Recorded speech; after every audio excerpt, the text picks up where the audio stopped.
What if the way you learn to love is the very thing that's breaking you? Think about that for a second. Because some of the most damaging patterns we fall into in relationships aren't accidents. They're learned, etched into us when we were too young to question them.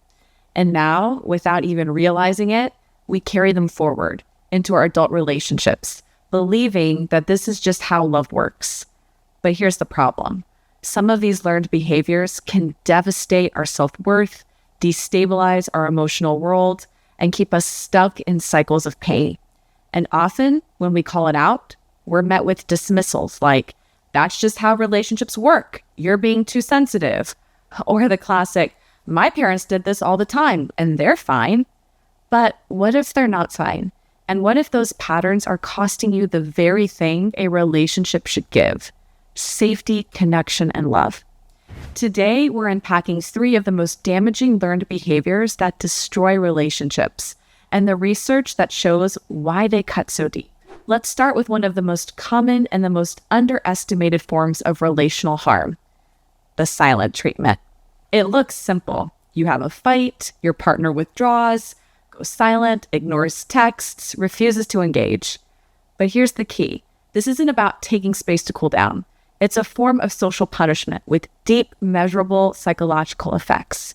In 1998, Kipling Williams, Gwendolyn Shore, and John Grahey published a study that took a hard look at this very behavior. They asked undergraduate participants to do something simple but revealing. Describe the behaviors involved in giving or receiving the silent treatment, and then write down the feelings those behaviors triggered. But here's the twist. They didn't just take outside observations. They also had participants reflect on their own experiences, creating a dual perspective, the outside observer and the self-perception. What they found is striking. The silent treatment is primarily punitive. It's used to punish or control, not to think or cool down. For the person receiving it, the effects are profound. Their fundamental psychological needs, belonging, self-esteem, control, and a sense of a meaningful existence are all threatened, feeling excluded, feeling devalued, feeling powerless, and feeling invisible. Imagine that. Someone you care about, someone who's supposed to be your safe space, silently erasing your presence. Here's another interesting detail. It's not only the receiver who is affected, the giver experiences consequences too. Study participants reported that giving the silent treatment sometimes reinforced a sense of control, but it could also threaten their own sense of belonging.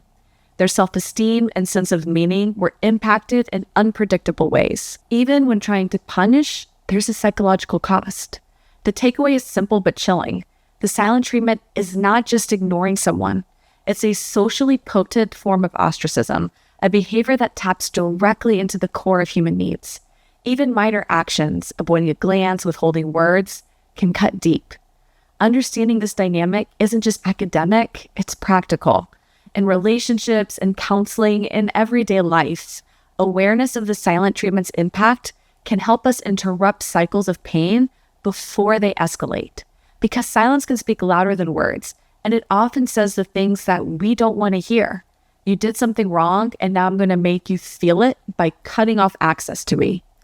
And it works because it hits us where it hurts most. And where do we learn this from? Often from home. Maybe you grew up seeing one parent freeze the other out until they apologized. Or worse, maybe it was used on you. And now that same pattern shows up in your adult relationships. Not because you want to hurt anyone, but because it's what you learned conflict looks like. But here's what a loving partner does instead. They communicate even when it's hard. If they need space, they say so. I need an hour to clear my head, but I'll be back and we'll work this out. That's not punishment, that's care. And if someone knows this behavior hurts you, if you've told them and they keep doing it anyway, that's not love, that's control. Before we move on, please drop this video a like and subscribe to our channel for more science-backed relationship insights. Next, let's talk about something even more insidious. Weaponizing vulnerability. When you open up to someone, when you share your deepest fears, insecurities, or pain, you're handing them a piece of your heart.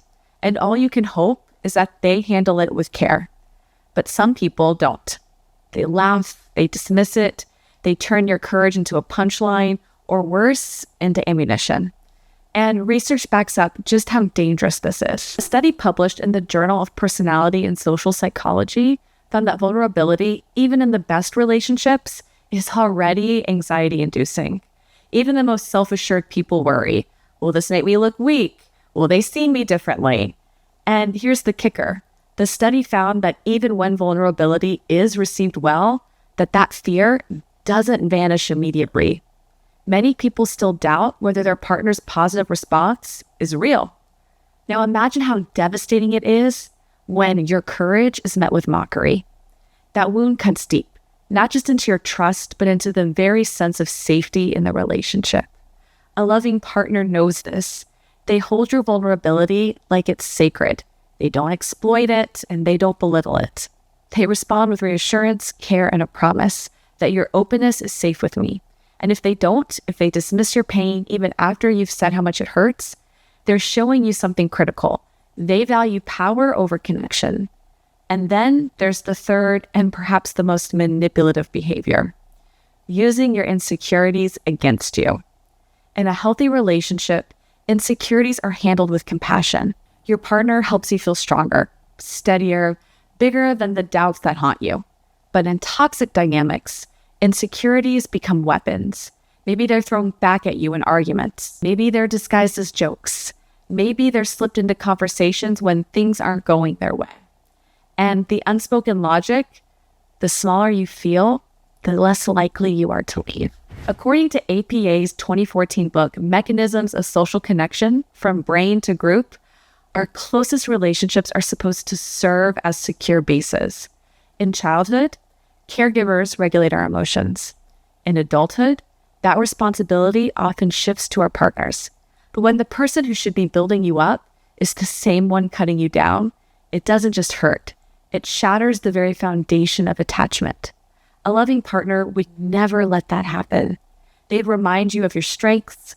They'd lift you higher when you can't see your worth. And if they've been told that their words hurt you, they'd change that immediately. Because someone who values control over your self-worth isn't looking for love, they're looking for leverage. If any of these patterns feel familiar, if you've felt the sting of the silent treatment, the weight of your vulnerability being mocked, or the sharp pain of your insecurities being used against you, you need to know something important. This isn't your fault. These behaviors are often learned long before you even knew what love should look like, and they can be unlearned with awareness and support. I'm jourdantravers. I'm the clinical director of Awake Therapy, and I'll see you next time.